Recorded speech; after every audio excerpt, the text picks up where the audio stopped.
Oke, kita mulai. Assalamualaikum warahmatullahi taala wabarakatuh. Waalaikumsalam warahmatullahi wabarakatuh. Oke, pertemuan kita pada siang hari ini adalah membahas tentang rangkaian GGL, ya. Dimana pertemuan sebelumnya kita sudah membahas bagaimana caranya menghitung hambatan pada rangkaian seri dan paralel. Nah, sekarang bagaimana jika seandainya rangkaian tersebut menggunakan baterai sebagai sumber tegangannya?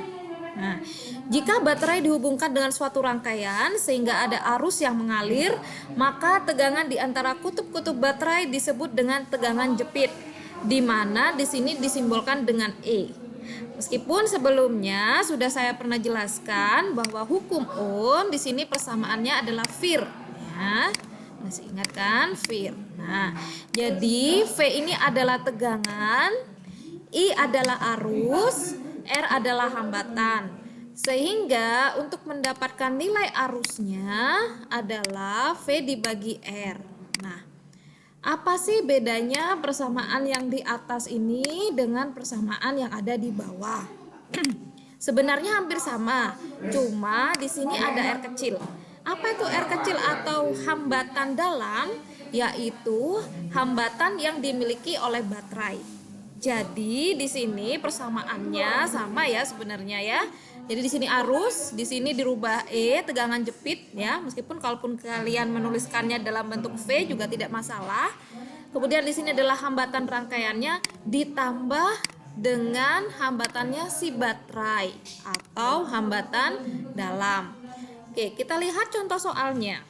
Nah, sekarang kita lihat di sini. Perhatikan gambar rangkaian listrik berikut.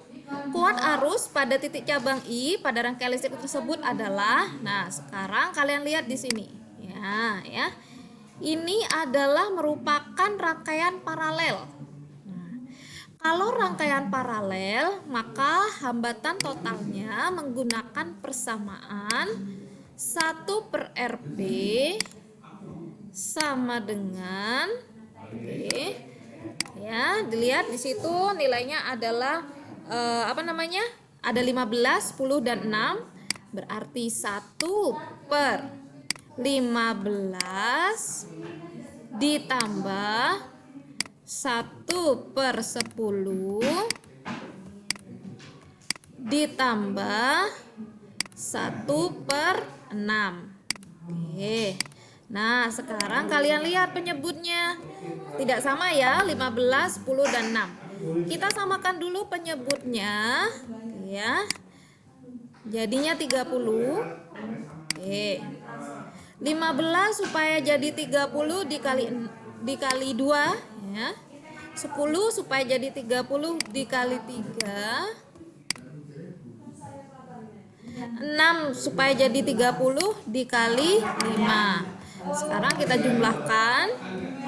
2 ditambah 3 ditambah 5 hasilnya adalah 10/30. Kalau sudah selesai jangan lupa dibalik ya. 30 dibagi 10. Mengapa kok dibalik? Karena tadi masih 1/RP, R paralel ya, hambatan paralel. Maka ini harus dibalik dulu, yang atas yang di bawah supaya jadi di atas. Sekarang 30 dibagi 10 hasilnya 3 ya. Nah, kemudian kita masukkan ke persamaannya. I sama dengan tegangan jepitnya, atau kalau kalian tidak ingat pakai V juga boleh, dibagi hambatan luar atau hambatan rangkaiannya ditambah dengan hambatan dalam.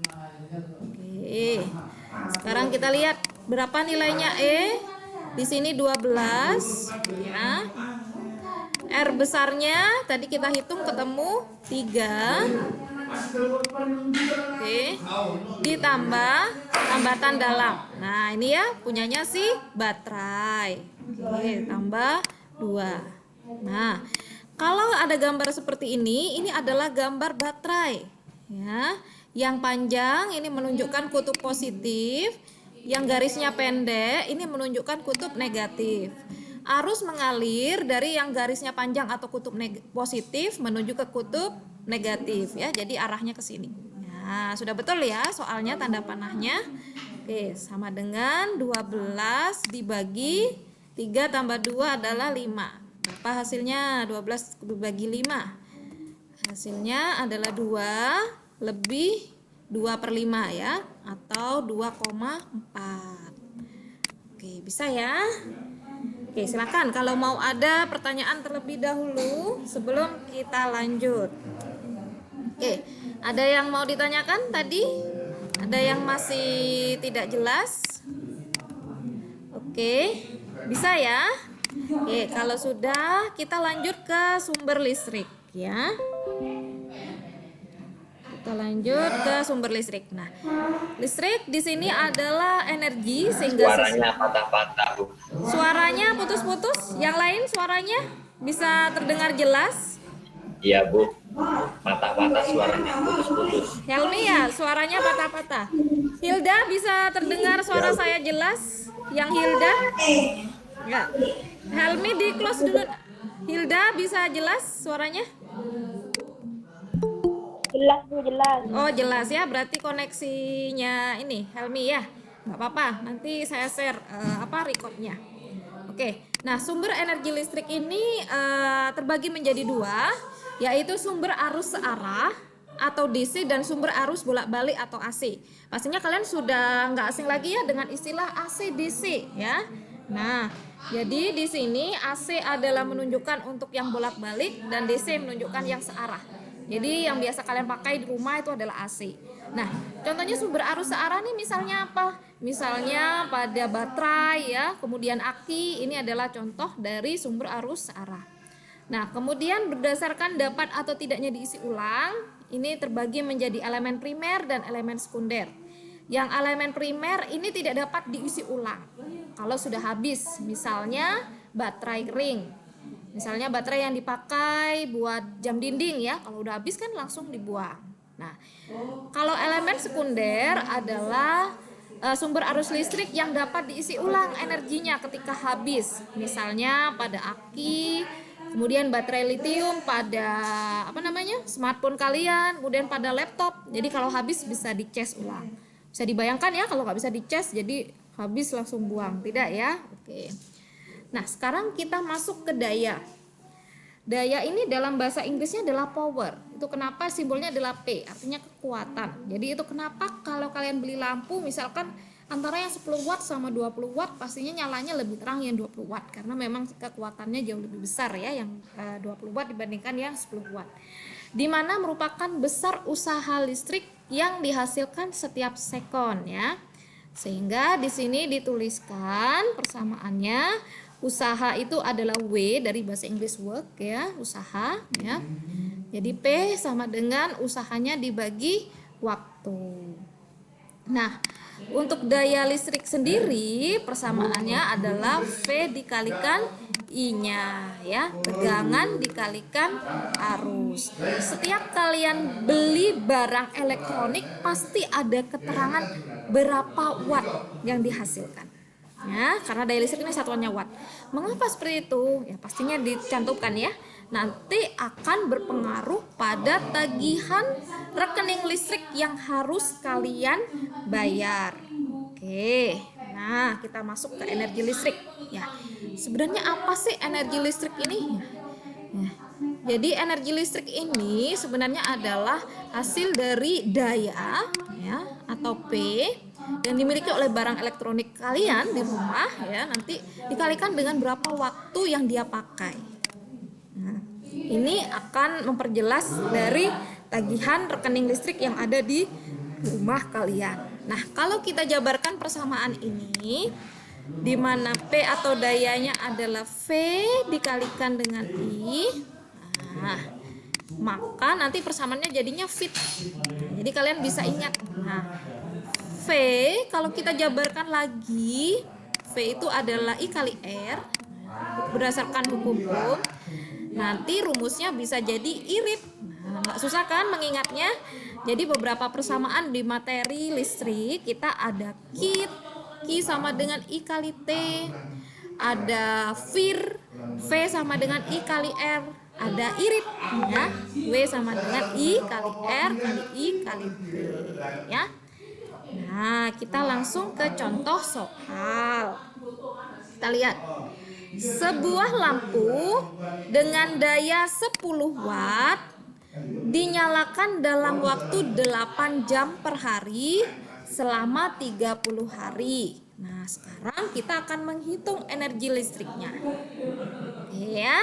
Energi listrik adalah P atau wattnya dikalikan waktunya. Nah, maka 10 dikalikan 8.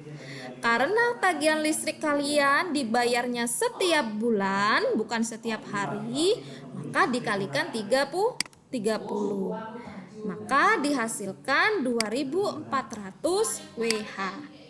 Apa itu WH? W adalah wattnya, H adalah hour atau jamnya ya. Oke, jadi H itu adalah hour atau jamnya.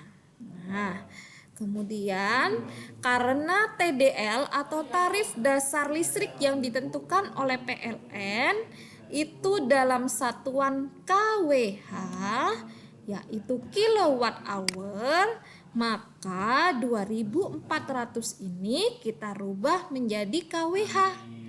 Berarti dibagi 1000. Jadi didapatkan 2,4.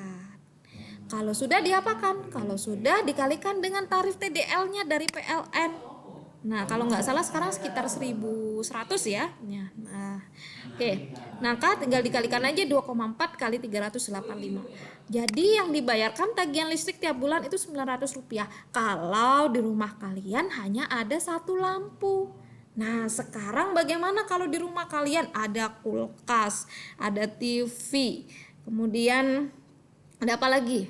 Setrika dan lain sebagainya. Maka tinggal dijumlahkan saja semuanya. Nah, besar tagihan listrik yang kalian bayarkan itu juga sangat dipengaruhi oleh sistem pendingin yang kalian gunakan di rumah. Berdasarkan survei yang saya lakukan ya, akan ada perbedaan mencolok dari rumah yang menggunakan AC, rumah yang menggunakan kipas atau tidak menggunakan pendingin sama sekali. Ya, jadi kalau kalian cek ya berapa itu wattnya AC cukup besar ya, sekitar 200 atau 300 watt, tinggal dikalikan saja berapa lama dia menyala. Dan itulah jadi tagihan listrik kalian setiap bulan. Oke ya. Paham ya sampai di sini? Ada yang mau ditanyakan? Oke, nah energi listrik ini dapat dirubah menjadi energi kalor atau panas. Misalnya setrika ya, kemudian kompor listrik, kemudian pemanas air atau yang biasa kita kenal dengan istilah heater ya. Nah, sekarang bagaimana sih upaya penghematan listrik? Ini yang paling penting ya. Upaya untuk menghemat energi listrik diantaranya dengan menggunakan energi listrik seperlunya atau mengganti peralatan listrik dengan peralatan yang berdaya lebih kecil. Oke, ya. Jadi misalkan ketika sudah penuh ya, misalkan charger dan lain sebagainya langsung dicabut. Dan mencabutnya memang harus lebih baik dari stop kontak supaya tidak bukan dari perangkatnya ya, supaya tidak ada arus lagi yang mengalir. Ya, biasanya dari PLN ini namanya istilahnya vampir listrik kalau ada yang mengalir. Nah, kemudian mungkin di negara kita masih tidak terlalu ekstrim ya dalam penghematan listrik. Jadi kalau Bu Erin mau bercerita ya, jadi waktu di Australia saya tinggal, kebetulan yang punya rumah tuan rumah saya ya, yang perempuan dari Singapura dan yang laki-laki dari Belanda itu sangat strict sekali ya untuk listrik dan air.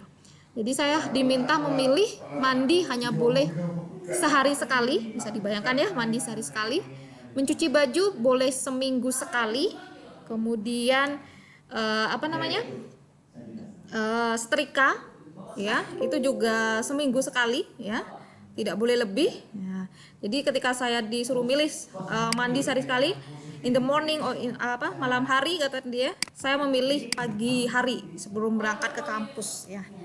Kalau di sana mereka biasanya mandinya pulang kerja ya malam. Jadi kalau pagi mereka tidak mandi, dan di sana pun toiletnya toilet kering pakai tisu ya, bisa dibayangkan ya, karena mereka saking hematnya terhadap air.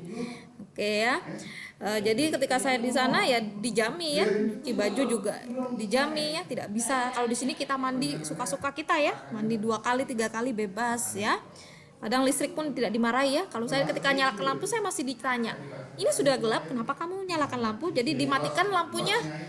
Oh, ketika si tuan rumah merasa, oh ya benar-benar sudah gelap, kamu sudah boleh menyalakan lampu. Sampai seperti itu ya. Karena menurut mereka energi ini bukanlah energi yang tidak habis ya. Jadi mereka berpikiran kalau kita tidak menghemat sekarang, maka anak cucu kita tidak akan bisa hidup dengan nyaman ya. Artinya mereka akan kehabisan air ataupun sumber energi listrik. Oke, sampai di sini. Silakan kalau ada pertanyaan. Oke, nah sumber energi listrik alternatif ini diperoleh dari sumber energi yang berlimpah. Nah, jadi itu kenapa sekarang pemerintah mengupayakan berbagai macam energi alternatif ya. Oke. Misalnya dari energi matahari, energi angin, energi air, bioenergi dan nuklir. Jadi kalau yang paling dekat kita tahu pembangkit listrik di Paiton yaitu PLTU ya, pembangkit listrik uap, itu pun bahannya adalah dari batu bara. Dan itu sifatnya tidak dapat diperbarui ya, jadi dan itu ada lifetime-nya nanti ya, nanti bisa habis juga ya. Nah sampai di sini silakan kalau mau ada pertanyaan.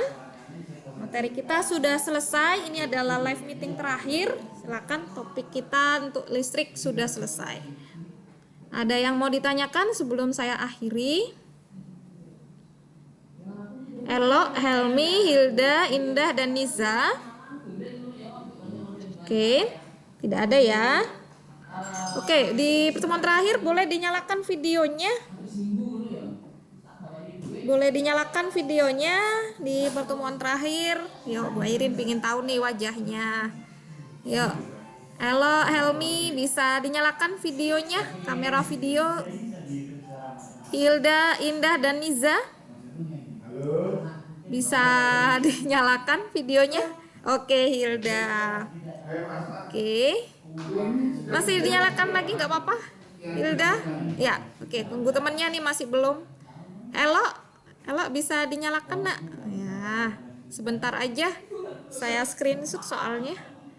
Indah, Hilda, Niza, Helmi nak?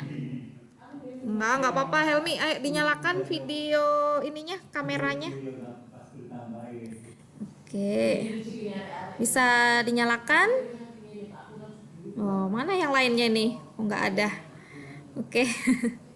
Indah, Niza, ayo. Ah, ya sudah ya. Sekarang tinggal, nah oke. Hilda dinyalakan lagi. Nah, ini siapa nih? Nyalakan dulu nak. Indah, ini nggak berbarengan nyalanya soalnya. Nah, oke. Tinggal Elo sama Helmi ya. Oke, sudah. Oke. Kalau sudah, saya akhiri pertemuan meeting kita pada siang hari ini. Terima kasih kehadirannya. Semoga kalian jadi anak soleh-soleha. Amin. Mohon maaf jika ada salah kalimat. Wabillahi taufik wal hidayah. Wassalamualaikum warahmatullahi wabarakatuh.